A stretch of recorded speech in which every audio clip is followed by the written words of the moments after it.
Hello hello, நான் பேசுறது கேக்குதா? நான் பேசுறது நல்லா கேக்குதா? ஏன்னா காலையில நான் பேசும்போது நான் பேசுறதே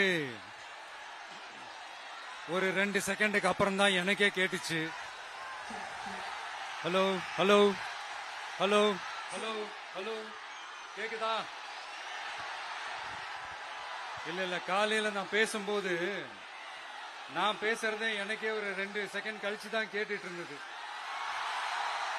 அதனால கொஞ்சம் கன்ஃபியூஸ் ஆயிட்டேன்.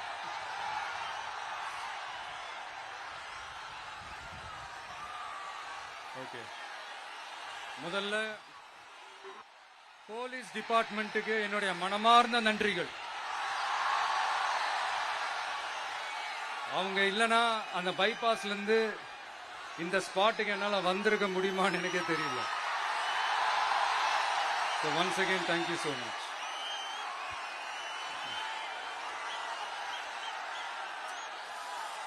கரூர்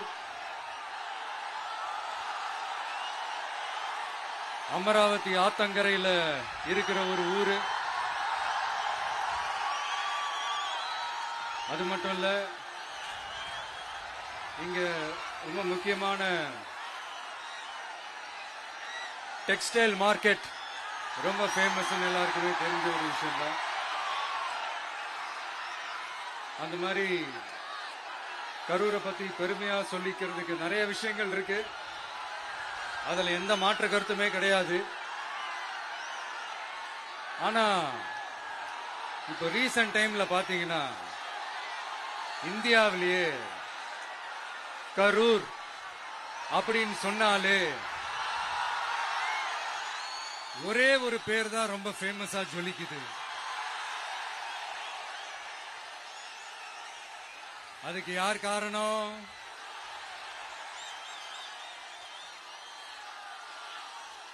யார் காரணம்னு உங்களுக்கு தான் தெரியுமே. சரி, அதை பத்தி கொஞ்சம் அப்புறமா பேசுவோம். இப்ப நம்ம கரூர் மாவட்டத்தில் இந்த வாக்குறுதிகள்லாம் கொடுத்தாங்கல்ல, அது செய்வோம் இது செய்வோம் எல்லாம் சொன்னாங்கல்ல, அது ஒரு சின்ன லிஸ்ட் தான். அதை ஃபர்ஸ்ட் பார்த்துடலாம்.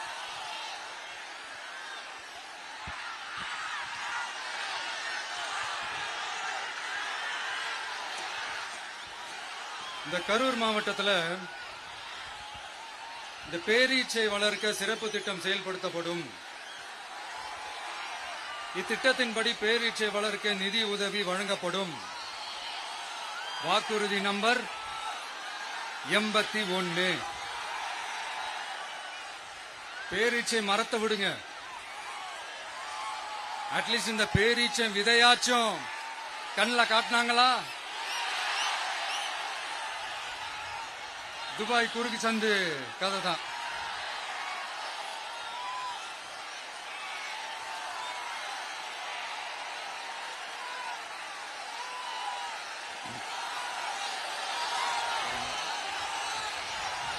போறீங்களா? அடுத்து இன்னொரு வாக்குறுதி இருக்கு. கரூர் விமான நிலையம் அமைக்க நடவடிக்கை எடுக்கப்படும்னு வாக்குறுதி நம்பர் 448. ஆட்சியே முடிய போகுது. 4.5 வருஷம் முடிஞ்சிருச்சு. இப்ப போய் ஒன்றிய அரசு கிட்ட அமைச்சர் போய் கோரிக்கை வைக்கிறாரு. என்னன்னு? ஏர்போர்ட் கட்டணும். ஐயா அமைச்சரே, இதுதான் உங்க டக்கா?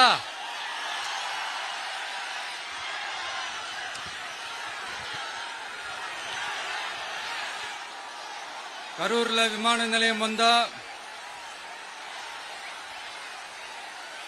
போறீங்களா சார்? போயிடுங்க. அதான் கேட்டேன், அப்பவே கேட்டேன், போயிடுங்க. நண்பா கொஞ்சம் வழி விட்டுருங்க. நண்பா கொஞ்சம் வழி விட்டுருங்க.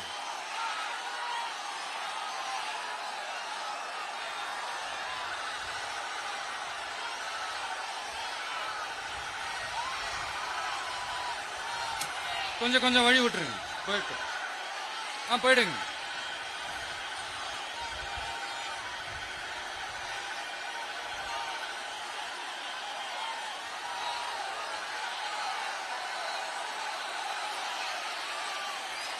Super super super.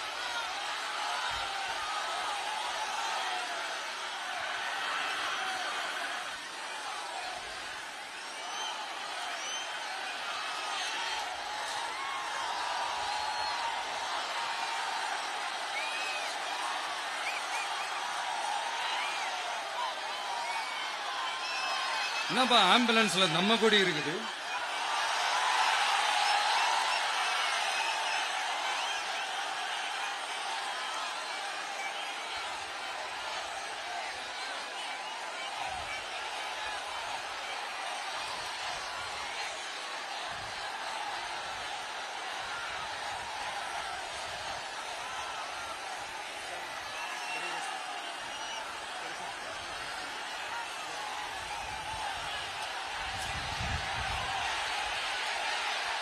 என்னாச்சு?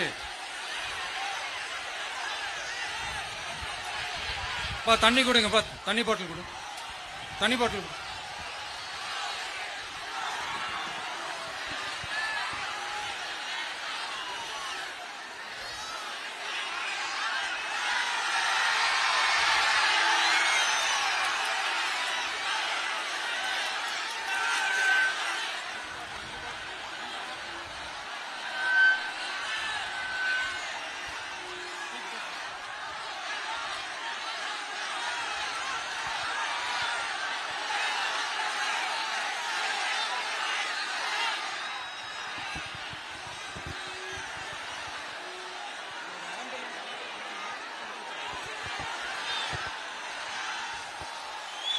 ஜெகதீஷ்,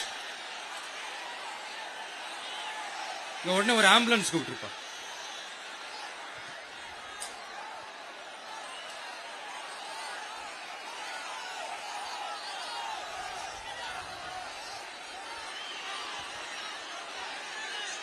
என்ன சொல்றான்?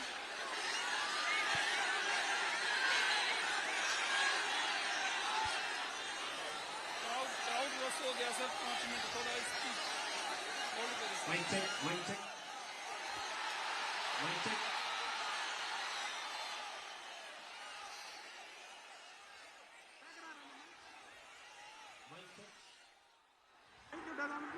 வருதா? எப்படி போறது?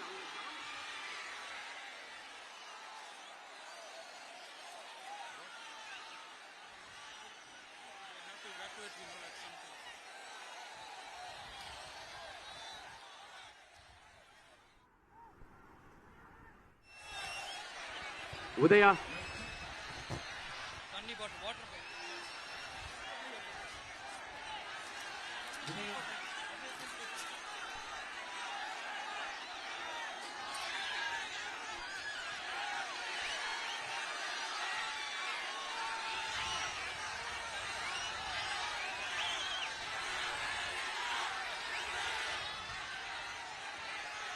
Mic check mic check. என்னப்பா?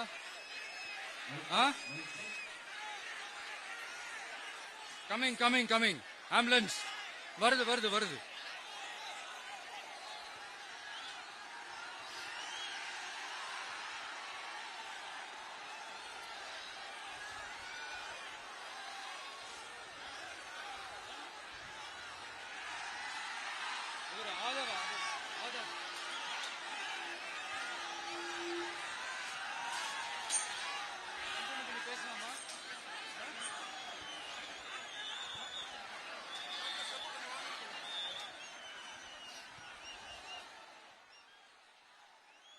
டாக்டர் பிரபு, பக்கத்துல வாங்க.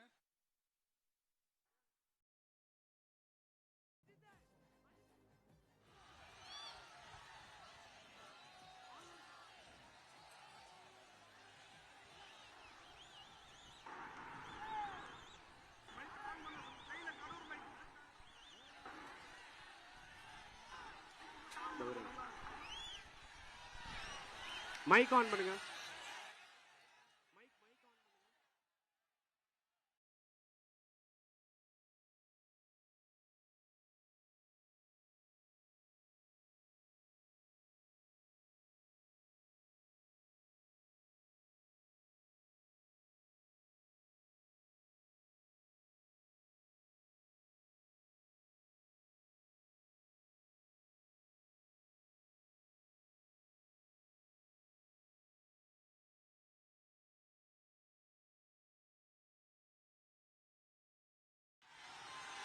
பேசுனா சரி, ஓகே, கண்டினியூ பண்ணவா பேசுறது? நான் அந்த ஏர்போர்ட் கட்டுறதை பத்தி சொன்னேன் இல்லைங்களா? அது இங்க கட்டின அந்த ஜவுளி தொழில்லாம் ரொம்ப நல்லா டெவலப் ஆகுன்றது உண்மையான விஷயம்தான். But at the same time இந்த பரந்தூர் மாதிரியே இந்த மக்கள் பாதிக்காத வண்ணம் அந்த இடங்களா பார்த்து அந்த ஏர்போர்ட் கட்டினா இன்னும் நல்லா இருக்கும். அப்புறம் நம்ம கரூர் பிரச்சனைக்கு வருவோம். இந்த மணல் கொள்ளை தாங்க கரூரோட தீராத தலைவலி. மணல் கொள்ளை கரூரை வறண்ட மாவட்டமாக்கிட்டது மட்டும் இல்லாம சட்டவிரோத கல் குவாரிகள் கரூரின் கனிம வளத்தை அழிச்சுக்கிட்டு இருக்கு. இதுக்கு காரணம் யாரு? சிஎம் சார் 11 மணிக்கு பதவி ஏத்துக்கிட்டா 11:05 மணல் கொள்ளை அடிக்கலாம்னு ஓபனா சொன்னவங்க தானே உங்க ஆளுங்க. 2026 மணல் கொள்ளை அடிக்கிறவங்க கிட்ட இருந்து அதுல வர்ற பணத்தை வச்சு தமிழ்நாட்டு மக்களை விலைக்கு வாங்கிடலாம்னு கனவு காண்றவங்க கிட்ட இருந்து நம்ம காவிரி தாய்க்கும் கரூருக்கும் விடுதலை வேண்டுமா வேண்டாமா? கிடைக்கும், கவலைப்படாதீங்க. தமிழ்நாட்டின் 3வது பெரிய ஏரி இங்க இருக்கிற பஞ்சப்பட்டி ஏரி. அதோட பரப்பு 1000 ஏக்கருக்கு மேல. அந்த ஏரி நல்லா இருந்தா விவசாயம் செழிப்பா இருக்கும். விவசாயம் செழிப்பா இருந்தா மொத்தமா பல லட்சம் குடும்பம் சந்தோஷமா இருக்கும். ஆனா பல வருஷமா அது சீரமைக்காம அதுக்கு தண்ணி வர்ற வழிகளை சரி செய்யாம போட்டு வச்சிருக்கிறாங்க இந்த ஆட்சி செய்யறவங்க. நம்ம ஆட்சி, அதாவது உங்க ஆட்சி வரும் அன்னைக்கு இந்த பஞ்சப்பட்டி ஏரிக்கு உயிர் வரும். உங்க முகத்தில் நிம்மதி, சந்தோஷம் எல்லாம் திரும்ப வரும். ஜவுளி தொழில் கரூர் நகரை வளர்த்தெடுக்குது. இருந்தாலும் மக்கள் பாதிக்காத வண்ணம் ஜவுளி தொழிற்சாலைகள் இருந்து வெளியேறிய கழிவுகளை சுத்திகரிக்க அறிவியல் பூர்வமான நடவடிக்கைகள் எந்த அரசும் எடுக்கவே இல்லை என்ற கவலை மக்கள் கிட்ட இருக்கு. இதை தீர்க்கக்கூடிய பிரச்சனைகள் எல்லாம் அலசி ஆராய்ந்து உண்மையாகவே நாம அவற்றை முன்னெடுப்போம்.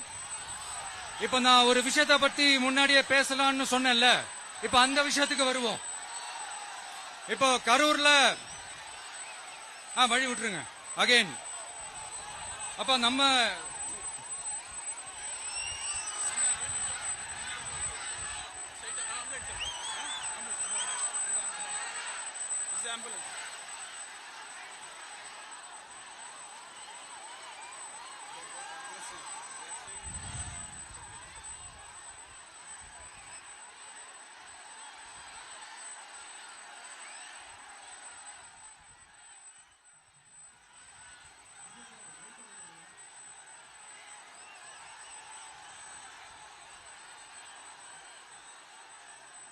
கொஞ்சம் வழி விட்டுருங்க நண்பா, ப்ளீஸ் ப்ளீஸ் ப்ளீஸ், கொஞ்சம் வழி விட்டுருங்க.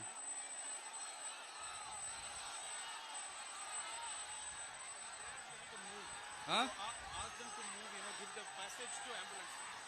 Here there is a lot of people down. They have to take them to ambulance. கொஞ்சம் அந்த வழி விட்டீங்கன்னா அந்த ஆம்புலன்ஸுக்கு அவங்களுக்கு கூட்டிட்டு போகணும்.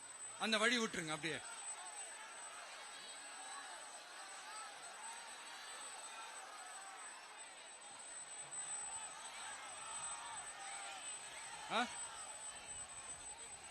ஓகே.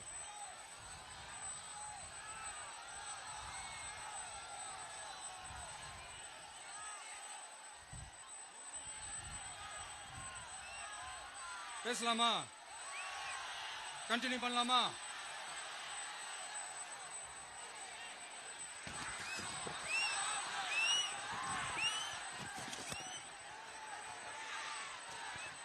இங்க கரூர்ல இருக்கிற முக்கியமான பிரச்சனைகளை பத்தி நம்ம பார்த்தோம் இல்லையா? இன்னொரு முக்கியமான பிரச்சனைக்கு காரணமா இருக்கிற ஒருத்தரை பத்தி நம்ம பேசாம போனா நல்லாவா இருக்கும்? கரூர் வரைக்கும் வந்துட்டு அவரை பத்தி பேசாம போனா நல்லா இருக்குமா? நல்லா இருக்காதுல? எதுக்கு சுத்தி வளைச்சுக்கிட்டு ஸ்ட்ரைட்டா விஷயத்துக்கே வருவோம். இந்த கரூர் மாவட்டத்தில் ஒரு மந்திரின்னு ஒருத்தர் இருந்தார்ல, இப்ப ஒரு மந்திரி இல்ல, ஆனாலும் மந்திரி மாதிரி. நான் யாருன்னு உங்களுக்கு சொல்லிதான் தெரியணுமா என்ன? ஒரு க்ளூ ஒண்ணு கொடுக்கலாமா? பாட்டிலுக்கு 10 ரூபா, பாட்டிலுக்கு 10 ரூபா, பாட்டிலுக்கு 10 ரூபா, பாட்டிலுக்கு 10 ரூபா, பாட்டிலுக்கு 10 ரூபா, பாட்டிலுக்கு 10 ரூபா, பாட்டிலுக்கு 10 ரூபா, பாட்டிலுக்கு 10 ரூபா. இப்ப ரீசெண்டா கரூர்ல ஒரு விழா ஒண்ணு நடத்தினாங்களே, அது என்னப்பா 30 பேர் விழாவா? 30 விழா, சாரிப்பா கன்ஃபியூஸ் ஆயிட்டேன். அந்த விழாவில் மாண்புமிகு சிஎம் அவர்கள் இந்த மாஜி மந்திரியை பத்தி உச்சி மேல தூக்கி வச்சு மெச்சினதெல்லாம் நம்ம காதால கேட்டோம் இல்லையா? இதே சிஎம் அவர்கள் இதே கரூருக்கு வந்தப்போ, எதிர்கட்சியா இருந்தப்போ, அந்த மாஜி மந்திரியை பத்தி என்னெல்லாம் சொன்னாரு, என்னெல்லாம் கேட்டாரு. ஐயா ஃபேக்ட் செக் நண்பர்களே, இதெல்லாம் நீங்க பெருசா ரிசர்ச் பண்ணணும்னு அவசியமே இல்ல. யூடியூப் ஓபன் பண்ணி பாருங்க, தெரிச்சிருவீங்க, மிரண்டுருவீங்க. இந்த திமுகவுக்கு இந்த மாஜி மந்திரி இப்ப என்னவா இருக்கிறாரு அப்படின்னு மக்கள் பேசிக்கிறாங்க தெரியுமா? இந்த திமுக குடும்பத்துக்கு ஊழல் பண்ற பணத்தை எல்லாம் 24x7 டெலிவரி பண்ற ஒரு ஏடிஎம் மெஷினா இருக்கிறாராம் அப்படின்னு நான் சொல்லுங்க, ஊருக்குள்ள பேசிக்கிறாங்க. சரி, இங்க ஓகே. இன்னொரு முக்கியமான விஷயம், இங்க போலீஸ் பாதுகாப்புலாம் இருக்கா இல்லையா? போலீஸோட கைகள்லாம் கட்டப்பட்டிருக்குன்னு நினைக்கிறேன். போலீசார் மக்கள் தான் சார் எஜமானர்கள். மக்களுக்காக மட்டும்தான் பயப்படணும், வேற யாருக்காகவும் பயப்படணும்னு அவசியமே கிடையாது. இன்னும் 6 மாசம்தான். ஆட்சி மாறும், காட்சி மாறும், அதிகாரம் கை மாறும்.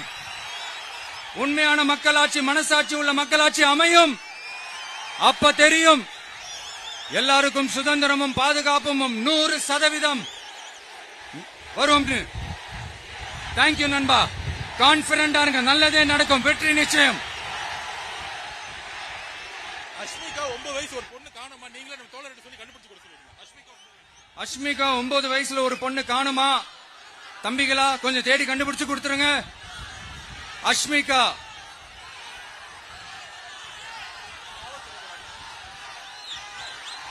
Police sir, please sir, please help sir, please.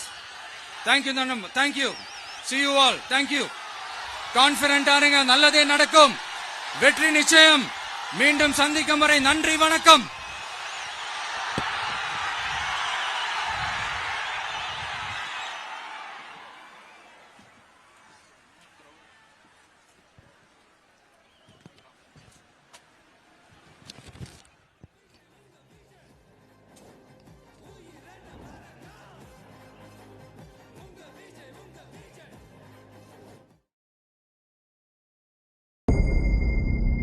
மக்கள் மன்னனே, அன்பாலே அண்ணனே,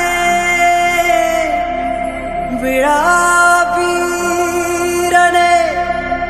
பெரியாரின் பேரனே, மன்னா மன்னா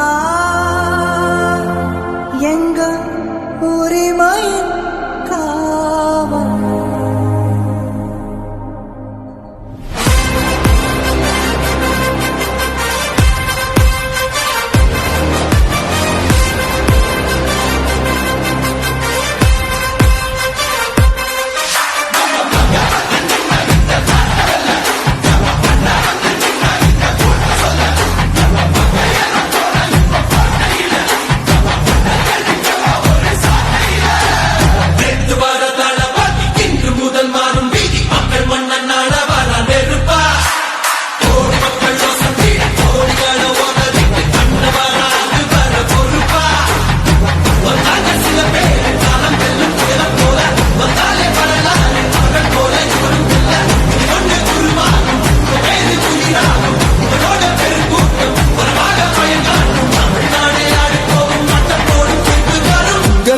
உங்க விஜய் உயிரன வரனா,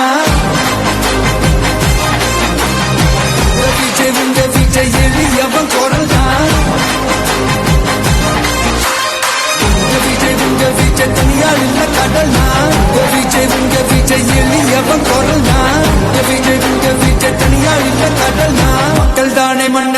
உனக்கு காட்ட வரனா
சாதியனும் சாக்கடையின்